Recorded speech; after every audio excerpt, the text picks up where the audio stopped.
मुख्यमंत्री योगी आदित्यनाथ शुक्रवार को सरोजनी नगर स्थित सैनिक स्कूल में परीक्षा पर चर्चा कार्यक्रम में शामिल हुए। इस अवसर पर उन्होंने निपुण भारत मिशन के तहत विद्या समीक्षा केंद्र का उद्घाटन किया। साथ ही हाई स्कूल व इंटर में सर्वोच्च अंक पाने वाले 1698 मेधावियों का सम्मान और टैबलेट वितरण किया। स्वामी प्रसाद मौर्य द्वारा रामचरितमानस पर की गई विवादित टिप्पणी पर डिप्टी सीएम केशव प्रसाद मौर्य ने सपा प्रमुख पर हमला बोला। केशव ने कहा कि ऐसे बयान के पीछे अखिलेश यादव का ही हाथ है। अखिलेश सोचते हैं कि वे दोनों हाथ में लड्डू लिए हैं, मगर वो नहीं जानते कि ये लड्डू नहीं अंगारा है। मुलायम सिंह यादव को पद्म भूषण सम्मान दिए जाने पर केशव ने कहा कि पहले की सरकारों में परिवार और जाति के महापुरुषों को सम्मान दिया जाता था, अब ऐसा नहीं है। जो अनर्गल बयानबाजी कर रहे हैं, भगवान उनको सद्बुद्धि दे। मोदी सरकार ने दिवंगत नेता मुलायम सिंह यादव को देश के दूसरे सर्वोच्च सम्मान पद्म भूषण से सम्मानित किया है, लेकिन डिंपल यादव इसे लेकर खुश नहीं है। डिंपल ने कहा है कि जिस तरह नेताजी का कद था, उन्हें इससे पहले भारत रत्न मिल जाना चाहिए था। मेरा सरकार से अनुरोध है कि नेताजी को भारत रत्न दिया जाए। डिंपल यादव के बयान के बाद मुलायम सिंह यादव की छोटी बहू और बीजेपी नेता अपर्णा यादव ने कहा कि इन बातों से ज्यादा पुरस्कार को एक्सेप्ट करना चाहिए। नेताजी हमेशा कहते थे कि जो भी चीज सम्मान से मिले उसे स्वीकार करे, जो मिल गया है उसे खुशी से स्वीकारा जाना चाहिए, ना कि इस तरह से सवाल उठाने चाहिए। रामचरितमानस पर टिप्पणी को लेकर चर्चा में आए सपा एमएलसी स्वामी प्रसाद मौर्य ने एक बार फिर से विवादित बयान दिया है। उन्होंने ट्वीट किया, अभी हाल ही में मेरे दिए गए बयान पर कुछ धर्म के ठेकेदारों ने मेरी जीभ काटने एवं सिर काटने वालों को इनाम घोषित किया है। उन्होंने कहा कि अगर यही बात कोई और कहता तो यही ठेकेदार उसे आतंकवादी कहते, किंतु अब इन संतों, महंतों, धर्माचार्यों व जाति विशेष लोगों को क्या कहा जाए। उत्तर प्रदेश की योगी सरकार बेटियों की शिक्षा के लिए बड़ी योजना ला रही है। अगर किसी निजी स्कूल में 2 बहनें पढ़ती हैं तो एक की फीस योगी सरकार भरेगी, यानी कि एक बेटी पढ़ाई फ्री में होगी। योगी सरकार अपने अगले बजट में इसके लिए प्रावधान लाने की तैयारी कर रही है। इस योजना के तहत प्राथमिक शिक्षा, उच्च प्राथमिक और माध्यमिक स्कूलों की छात्राएं लाभान्वित होंगी।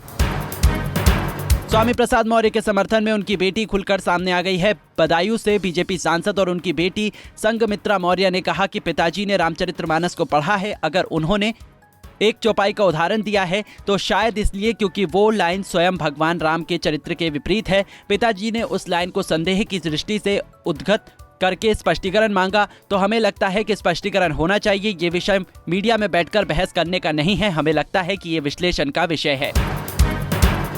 गणतंत्र दिवस के एक कार्यक्रम का वीडियो सोशल मीडिया पर वायरल हो रहा है। इसमें योगी सरकार के पूर्व मंत्री और वर्तमान मंत्री एक दूसरे से कुर्सी के लिए भिड़ते दिख रहे हैं। दरअसल गणतंत्र दिवस के एक कार्यक्रम में योगी सरकार के पूर्व अल्पसंख्यक विभाग के मंत्री मोहसिन रजा और वर्तमान में अल्पसंख्यक विभाग संभाल रहे मंत्री दानिश आजाद अंसारी पहुंचे थे। इसी कार्यक्रम में मंच पर बैठने के दौरान ही दोनों मंत्री एक ही कुर्सी पर बैठने के लिए जद्दोजहद करने लगे। गणतंत्र दिवस पर एएमयू कैंपस में कुछ एनसीसी कैडेट्स ने एएमयू जिंदाबाद के साथ धार्मिक नारा ए तकबीर अल्लाहू अकबर के नारे लगाए, जिसका एक वीडियो सोशल मीडिया पर वायरल हो रहा है। वीडियो वायरल होने के बाद एएमयू के पूर्व छात्र और भाजपा नेता निशित शर्मा ने ट्विटर पर अलीगढ़ पुलिस और एसएसपी कलानिधि नैथानी को टैग करते हुए शिकायत की। उत्तर प्रदेश में स्थानीय निकाय चुनाव के मामले में सुप्रीम कोर्ट में सुनवाई टल गई। कोर्ट ने ऑल इंडिया मेंबर्स काउंसिल की याचिका पर इलाहाबाद हाई कोर्ट के आदेश में बदलाव करने से इनकार कर दिया है। हालांकि शीर्ष अदालत ने छूट दी है कि 4 हफ्ते में मूल याचिका में हस्तक्षेप करने की अर्जी लगा सकते हैं। कांग्रेस नेता दिग्विजय सिंह के बाद अब राशिद अल्वी ने सर्जिकल स्ट्राइक को लेकर सबूत मांग लिए हैं। कांग्रेस नेता राशिद अल्वी ने कहा कि उन्हें सुरक्षा बलों पर भरोसा है, लेकिन बीजेपी सरकार पर भरोसा नहीं है।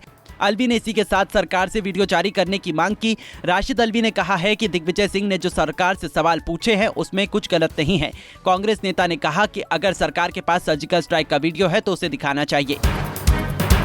शाहरुख खान की फिल्म पठान रिलीज हो गई है। फिल्म को लेकर मिलीजुली प्रतिक्रिया देखने को मिली। कहीं पर थिएटर्स खाली मिले तो कहीं सीट तक के लिए लड़ाई हुई। यूपी के बलिया में भी कुछ ऐसा ही देखने को मिला, जहां शहर के मालगोदाम रोड स्थित एक सिनेमा हॉल में पठान फिल्म देखने के दौरान सीट पर बैठने को लेकर दर्शकों के बीच हाथापाई हो गई, जिसका वीडियो सोशल मीडिया पर जमकर वायरल हो रहा है।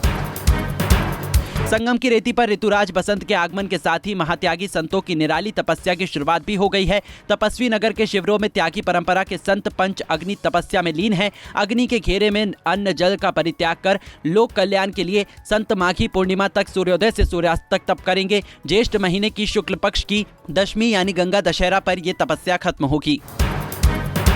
ब्रज की विश्व प्रसिद्ध होली की शुरुआत बसंत पंचमी से हो गई है। भक्तों ने भगवान बांके बिहारी से होली खेली। मंदिर के पुजारी ने भगवान बांके बिहारी जी का प्रसाद यानी गुलाल भक्तों पर बरसाया। ब्रज की होली का ये उत्सव 40 दिनों तक चलेगा।